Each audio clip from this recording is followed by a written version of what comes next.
Olá, o MT Sesc TV está no ar e no programa de hoje você vai encontrar conteúdos que vão dar um upgrade no seu conhecimento. E para começar, vamos descobrir o que o amor fati tem a ver com a lei do retorno. Fique agora com a Lenda ABC. Vamos falar um pouquinho sobre o amor fati, ou o amor pelo futuro.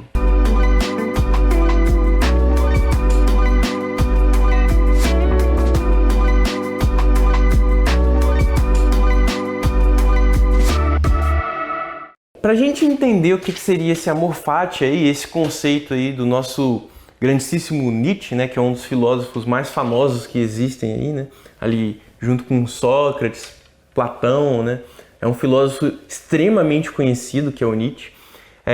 Esse é um conceito que normalmente não se fala tanto, né, a não ser, claro, pelas pessoas do meio da filosofia, conhecem bastante, mas fora do meio não se fala tanto desse conceito filosófico, que seria a ideia de que como é que a gente está vivendo a nossa vida? É uma questão. Será que a gente está vivendo a nossa vida de uma maneira em que nós possamos, quem sabe, quando a gente for bem mais velho ali, olhar para o nosso passado e dizer, poxa, eu realmente vivi uma boa vida. Será que a gente está vivendo dessa maneira? E aí Nietzsche vem com esse conceito do amor fati, ele vem com uma historinha também, ele conta uma historinha, para que a gente possa, quem sabe, amar um pouco melhor a nós mesmos ou amar um pouco melhor o nosso futuro. E é isso que significa o amor fati, né? O amor pelo futuro, o amor pelo porvir, o amor pelo que está por vir. Como assim amar o que está por vir? É muito fácil a gente olhar para frente e a gente ter os nossos planos, né? Afinal de contas, creio eu que todas as pessoas têm ali mais ou menos algum plano do que quer ou não quer fazer, né? Tem alguma coisa ali que pense sobre isso. Mas então, Nietzsche, para fazer com que o nosso pensamento, né, o nosso raciocínio se construa o melhor possível em relação ao nosso futuro, ele conta uma historinha, que é mais ou menos o seguinte. Imagina que você está num lugar ali, vivendo a sua vida normalmente, e de repente, na sua frente, aparece um demônio, um ser maligno, um ser ali que não está lá com as melhores das intenções. E ele te joga um feitiço, uma maldição. Ele chega para você e fala, você está condenado a por toda a eternidade viver a sua vida repetidamente. Como assim? Imagina ali que você vive toda a sua vida ali, você chega ali nos seus, 90 anos e você vai reviver tudo de novo, e depois reviver tudo de novo, e depois reviver tudo de novo. Sempre que você chegar aos 90 anos, você vai reviver tudo de novo, sempre, sempre e sempre. Sempre vai se repetir. Bom, teoricamente seria um pesadelo, né? Sempre um constante déjà vu ali. E aí o Nietzsche ele chega pra gente e fala, bom, de fato, teoricamente seria um pesadelo, a gente viver sempre a mesma vida, sempre a mesma realidade, e sempre se repete, se repete. Só que aí Nietzsche ele chega e dá uma dibrada aí nesse ser maligno.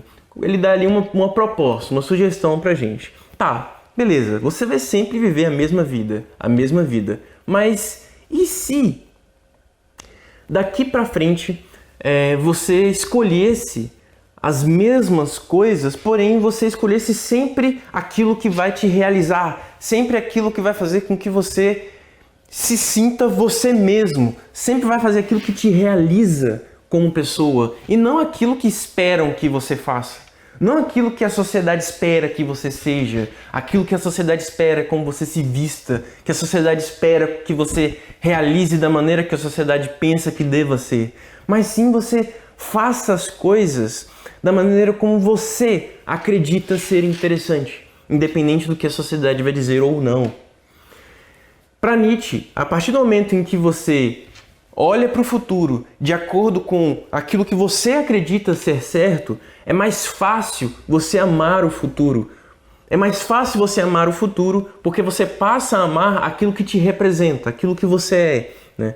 A partir do momento então em que você compreende que o seu futuro será sempre repetido e você sempre vai fazer aquilo que você acredita, mesmo que aquilo se repita, você sempre vai fazer aquilo que você acredita. Então, para Nietzsche, a probabilidade de haver arrependimentos reduz bastante, digamos assim. Então, o amor fati é o amor da realização das suas atitudes dentro daquilo que te pertence, dentro daquilo que você é. Então, amor fati, amor pelo futuro, amor por você mesmo. Mas também agora, como é que a gente realiza o amor fati? Como é que a gente constrói esse amor fati dentro de, por exemplo, sei lá, você está em casa, aí do nada, você está ali super empolgado, ali conversando, vamos supor, você está com uma visita em casa, com um amigo, você está conversando com um amigo seu, super empolgado, super feliz, e do nada a porta da sua casa bate, está lá no seu apartamento, vamos supor. Beleza, tá lá. Aí chega o seu vizinho, ô, nem tá tão tarde, vamos supor aí, são 7 da noite, ô, fala mais baixo, você está falando muito alto. Para Nietzsche, enquanto você estava lá, realizado, falando tudo que você queria, fazendo exatamente aquilo que você acreditava ser certo, para ele você estava pura força ativa. Sempre quando você realiza aquilo da maneira como você acredita ser certo, e na maneira que te empolga, sabe aquilo que te empolga, aquilo que faz com que a sua vida fique interessante, aquilo que faz com que a sua vida fique mais realizada, quando você fala assim, nossa, me sinto realizado. Quando você está fazendo aquilo que você tanto acredita e chega alguém e dá uma cortada em você.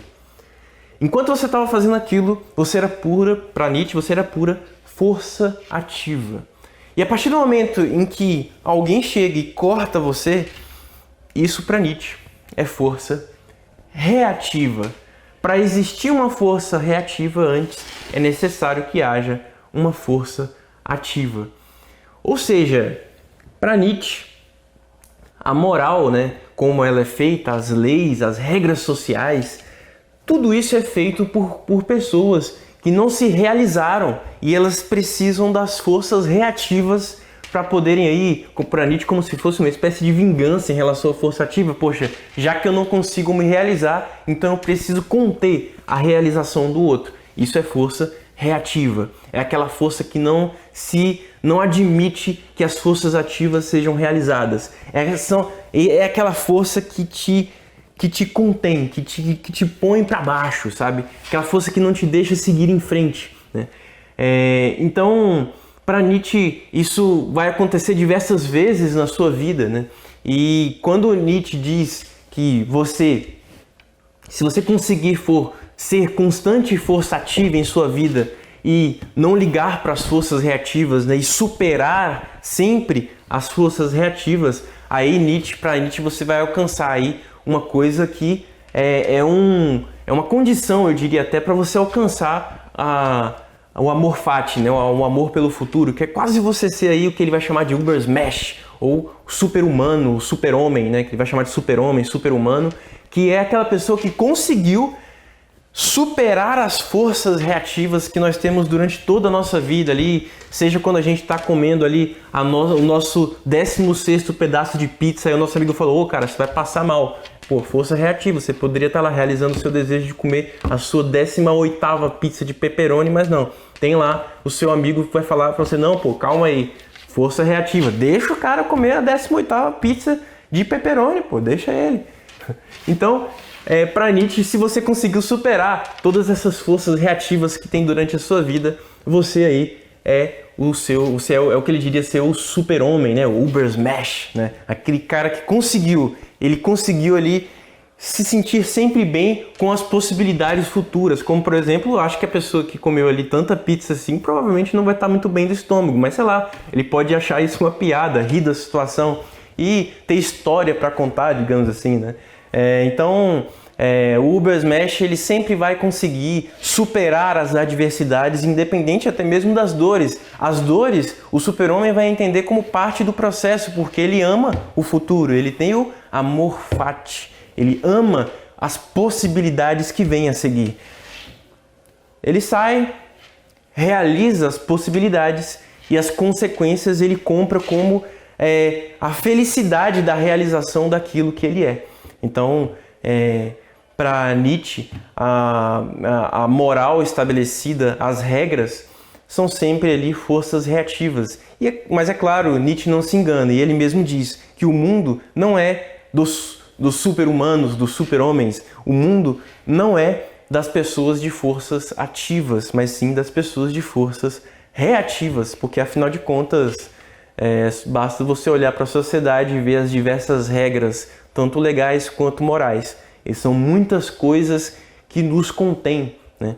Então, o mundo é composto de uma quantidade infinda aí de forças reativas. E para ele, o único ser na história da humanidade que conseguiu ser força reativa, aliás, força ativa e ainda assim conseguiu sucesso na existência são os artistas. Afinal de contas, a arte, enquanto ela está sendo realizada, é pura força ativa e ainda assim, mesmo os de forças reativas o admiram, né?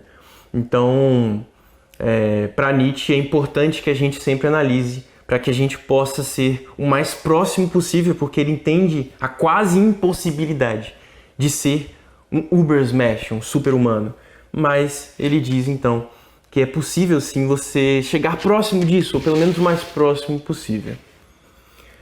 Bom, pessoal, então é isso, e aí eu pergunto para vocês, até que ponto você é força reativa? Até que ponto você tem amor fati? E aí, até que ponto você tem amor fati? Conte pra gente acessando as nossas redes sociais. O endereço está aqui na tela. Nós vamos agora para o intervalo comercial, mas voltamos já já.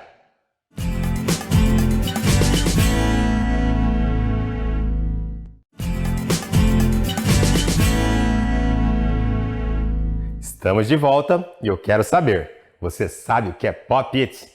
O brinquedo que é moda entre a criançada e os adultos pode ser uma ferramenta divertida de aprendizado. Isso mesmo! Logo em seguida, vamos aprender juntos sobre a importância da divulgação científica. Fique agora com Além do ABC. Oi pessoal, sejam bem-vindos ao Além do ABC e hoje nós vamos conversar um pouco sobre um brinquedo que está fazendo sucesso entre as crianças e até mesmo entre os adultos.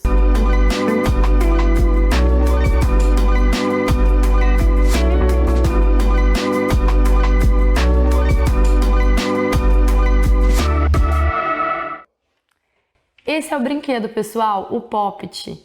Ele tem ganhado o gosto das crianças e também dos adultos. Quem nunca brincou com esse brinquedo?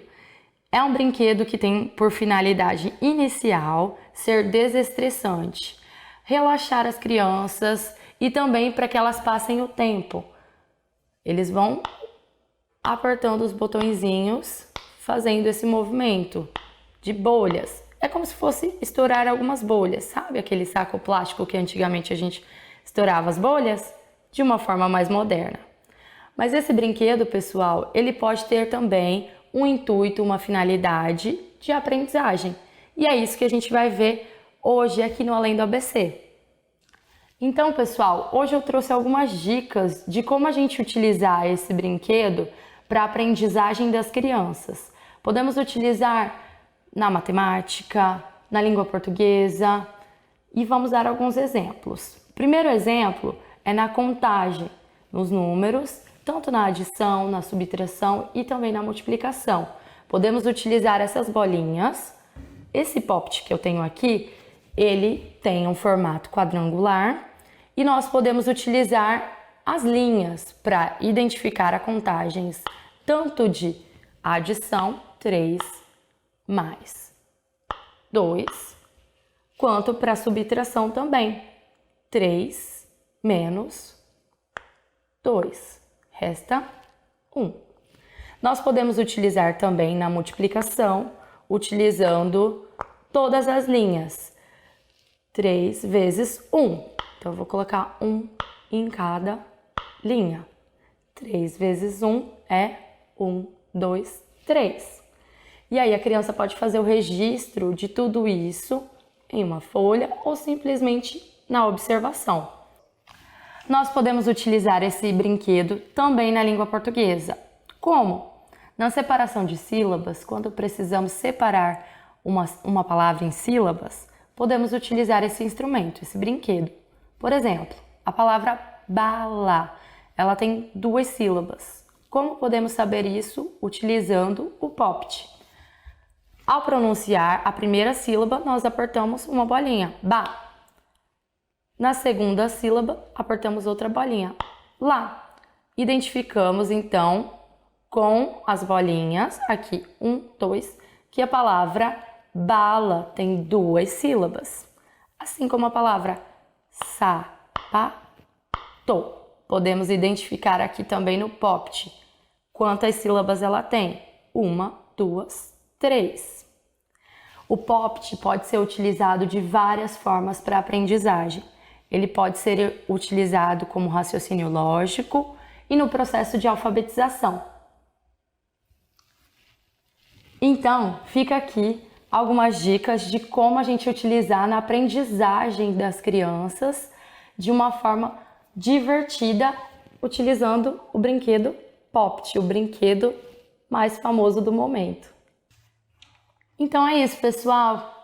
Gostaram das dicas para a gente utilizar esse brinquedo e aprender muito? Espero que vocês tenham gostado e até o próximo Além do ABC.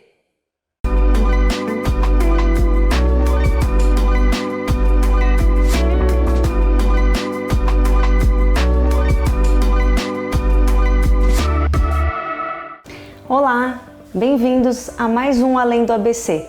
Eu sou a professora Jéssica Trujillo, do SESC Escola Cuiabá. Nós vamos falar sobre divulgação científica. Vocês já devem ter ouvido falar sobre isso, né? Então, divulgação. O que é divulgar? É colocar as pesquisas, as ideias em divulgação para o maior número de pessoas. A gente pode divulgar em inúmeros lugares, de formas tanto em papel, em jornal e hoje muito utilizado na internet, nas mídias sociais, nos blogs, nos canais de YouTube, por exemplo. O que é então ciência?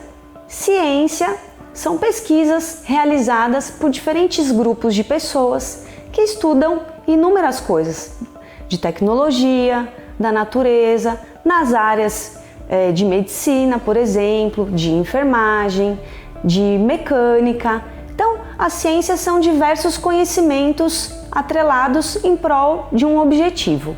Então, a divulgação científica busca trazer dados e conhecimentos numa linguagem acessível para as pessoas compreenderem, ou seja, popularizar a ciência. Então, há uma mudança de linguagem, uma popularização.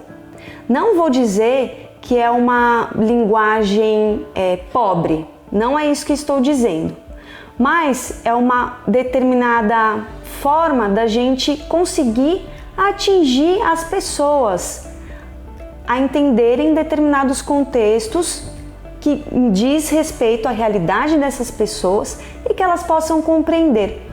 O que é isso que eu estou dizendo então? Eu vou ler para vocês um trecho de uma reportagem de divulgação científica.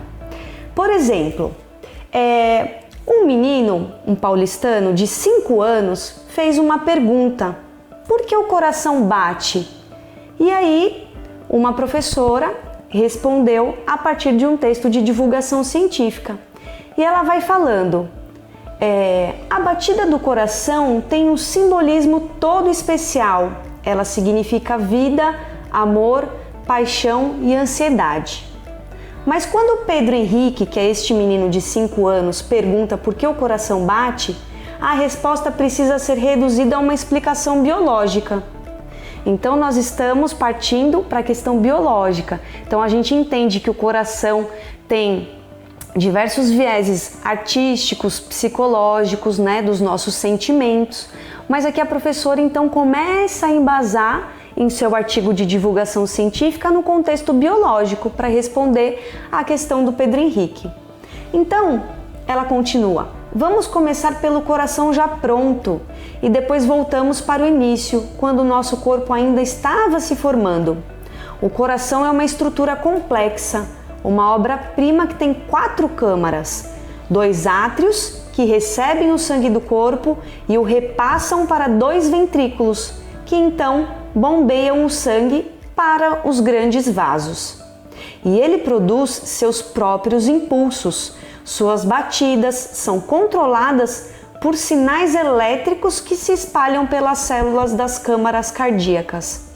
Os átrios se contraem primeiro, para depois contrair os ventrículos, e assim surge a batida que a gente conhece. E aí, esse artigo, a professora continua explicando dessa forma. Então, é óbvio que se nós pegarmos uma pesquisa da área da medicina, nós vamos entender o coração de uma forma muito científica, com nomes muito científicos, que eu vou dizer que só os pares conseguem entender, ou seja, médicos conversando com médicos, muitas das vezes. Então, essa forma de escrita nos permite uma aproximação das pesquisas, uma aproximação do que vem sido desenvolvido e também do conhecimento, nesse exemplo, do nosso próprio corpo, que é tão importante para nós. Então, os textos de divulgação científica, eles nos permitem conhecer as pesquisas, ter uma outra linguagem, acessar, que a gente possa acessar enquanto cidadãos os conhecimentos que são produzidos e que assim a gente pode tomar consciência e escolher que caminho seguir para a ciência, para a tecnologia, para o nosso bem-estar na nossa vida. Hoje em dia, a gente tem que tomar cuidado com uma questão muito importante, que são as fake news, ou seja, notícias falsas que circulam pela mídia. Hoje, se a gente pensar na interatividade da internet, é um movimento muito rápido. As informações elas circulam de maneira muito rápida. Então, de que forma a gente receber um conteúdo e saber então que é verdade? Para isso, nós precisamos checar a nossa fonte, entender de onde vêm esses dados, quais pesquisas foram realizadas, para a gente conseguir perceber se aquele assunto nos diz respeito à nossa vida, à nossa tomada de decisão no nosso cotidiano, no nosso dia a dia, de uma forma mais eficaz e efetiva. Então, pessoal, vamos tomar cuidado com essas notícias falsas e até mesmo repassar essas informações falsas. Eu vou contar para vocês um caso que aconteceu nos Estados Unidos. Uma empresa elaborou um equipamento dizendo desintoxicar o nosso corpo, fazer um famoso detox do nosso corpo pelos pés. E eles afirmavam que nossos pés tinham uns poros que dilatavam e que conseguiam desinflamar o nosso corpo. Então esse equipamento, as pessoas colocavam os pés dentro desse equipamento e tinham que jogar uma solução de sal na água em que ficava esse equipamento. Com o passar de 15 minutos da pessoa utilizando o equipamento com aquele líquido, o líquido ficava escuro. Então as pessoas pensavam, nossa, realmente está fazendo efeito. Eu estou desintoxicando pelos pés, a água está saindo escura. E aí isso virou uma febre nos Estados Unidos. Todo mundo queria comprar esse tal equipamento que falava, que dizia, que prometia uma desintoxicação.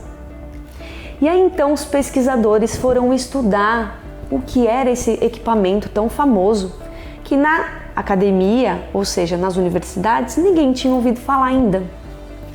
Então, os grupos de pesquisadores abriram esse equipamento e perceberam que dentro deles tinham vários pregos e que naquela solução, naquele líquido que falavam para as pessoas colocar sal, o sal passava por entre esses pregos e oxidavam os pregos. E em 15 minutos começava a soltar o ferrugem na água. Ou seja, o equipamento ia se deteriorando, se próprio deteriorando, e vendia uma informação de que estavam desintoxicando as pessoas. Então, por isso que nós temos que tomar cuidado com as coisas que nos são colocadas, colocando umas falsas realidades para nós. Então, o que é muito importante dentro da divulgação científica? Olharmos a fonte de dados, de onde as pesquisas vêm, como são realizadas, que dados são esses, se foram pesquisas realizadas com as pessoas, quais os resultados e de que formas e maneiras isso pode prejudicar ou melhorar a minha qualidade de vida. Então, a divulgação científica é muito importante da gente estar inteirado nela. Muitas vezes a gente não sabe que tem esse nome, mas nós estamos imersos a esse movimento de divulgação científica. Importante aos grupos de pesquisadores e pesquisadoras promoverem o exercício de, além de publicarem seus artigos e suas pesquisas em revistas reconhecidas nacional e internacionalmente, também pensar na popularização das suas pesquisas, ou seja, como as suas pesquisas vão influenciar na vida e no cotidiano das pessoas, o que é o mais importante, trazer as pesquisas voltadas à nossa vida, ao nosso cotidiano. Esse foi mais um Além do ABC, até a próxima! Eu aposto que no programa de hoje, além de aprender, você se divertiu bastante, né? Então conta pra gente o que está achando da nossa programação através das nossas redes sociais. O endereço está aqui na tela. O programa de hoje fica por aqui, mas amanhã tem mais. Tchau, tchau!